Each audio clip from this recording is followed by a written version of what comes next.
And Pete is doing speech number 7 in the CC manual, and his is 5 to 7 minutes.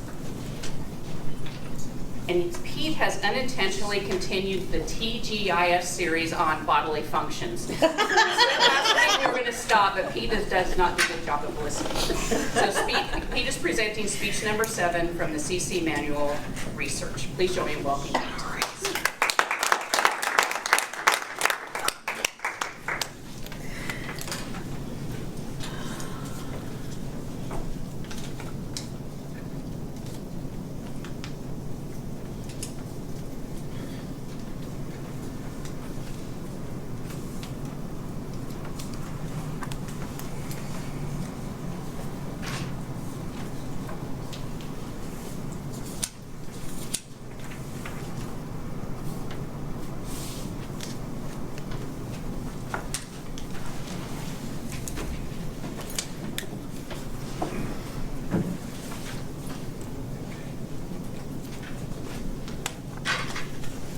Sorry.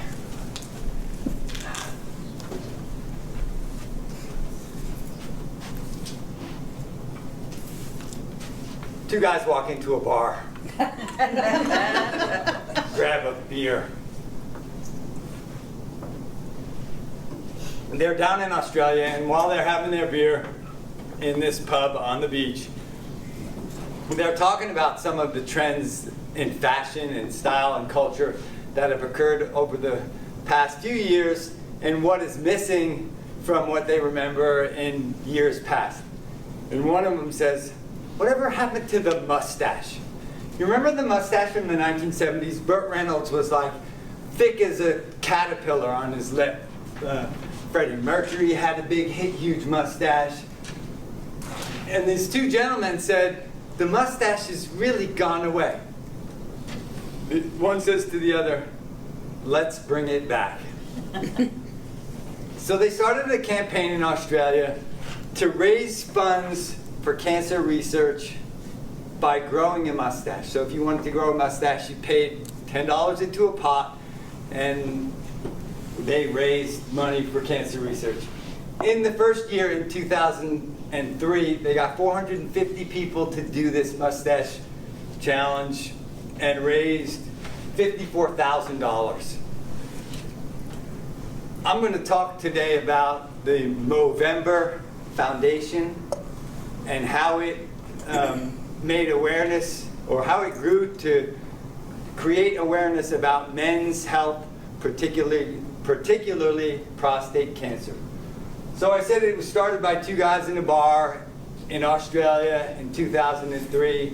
That first year they raised $54,000. The next year, in 2005, the movement grew, and they had 9,300 people grow mustaches, and they raised $1.2 million.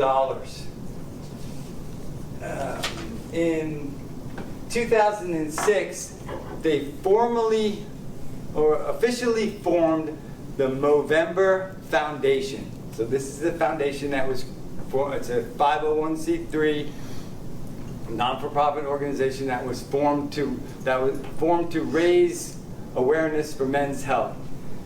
And in 2005, they expanded from Australia into New Zealand, the United Kingdom, and Spain. And in that year,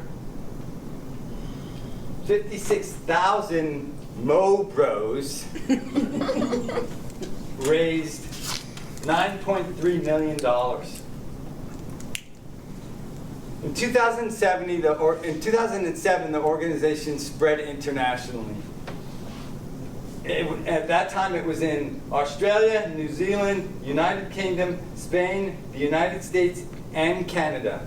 And in that year, 134,000 Mo-Bros and Mo-Sisters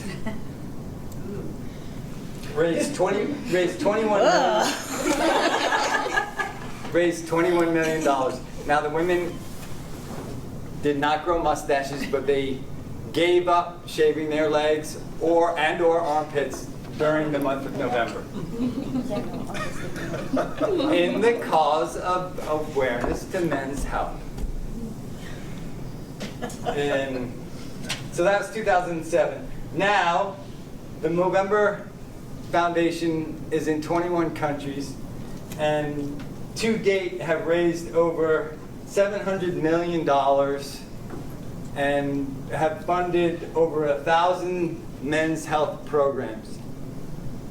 But it started out in 2003 to make awareness for prostate cancer. And in 2004, they officially named the Prostate Cancer Foundation as their primary focus.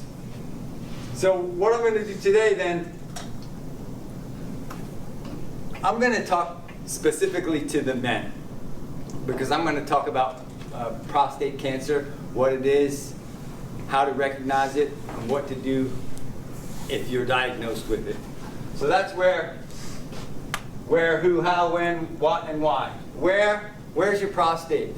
So your prostate is a gland. It's in front of your bladder, beneath your bowels, and what the prostate does is it produces a fluid that helps with your sperm. And who is at risk? So the older you get, the greater you are at risk. So somebody, John, appears to be one of the youngest ones. Right now he's got the least risk of prostate cancer. Somewhere in the middle, the 40-year-olds, the 50-year-olds, 60-year-olds. As you get older, the risk becomes greater. I know your brother, so if he has prostate cancer, the odds are likely that you're going to get it. If your father had prostate cancer, then it's likely that you're going to get it. African American and African Caribbean men are also more likely to get prostate cancer.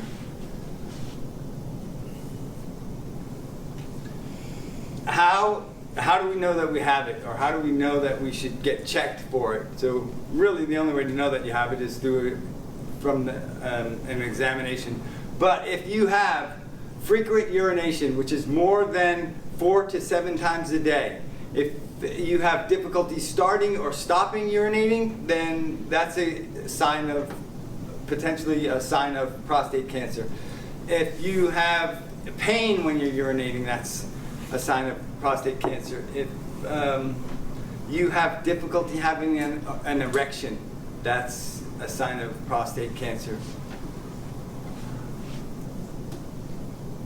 When you go to the doctor, there's 3 types of exams to test for prostate cancer. The first one, digital rectal exam. So we all know what that is, right? Second one is the PSA. It's a prostate-specific antigen. It's a blood test. They take your blood, and if your prostate-specific antigens are too high, then it's an indication that you may have prostate cancer. And thirdly is a biopsy.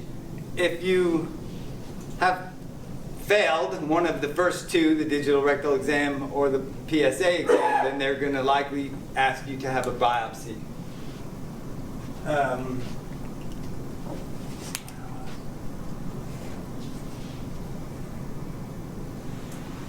What you do when you have what to do when you're diagnosed with prostate cancer is you can have your prostate removed. You can be treated with radiology,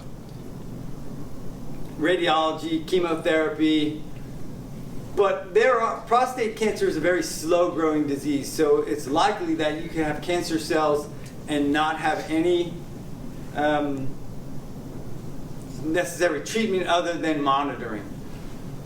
Why? Lastly, I'm going to finish. 1 in 7 men are diagnosed with prostate cancer in the United States. Every 19 minutes, somebody dies from prostate cancer. And over the course of the next year, 220,000 men will be diagnosed. So men, pay attention to what this is. On your next visit to the doctor, get an exam. Prostate cancer can kill you. Please be aware. Thank you.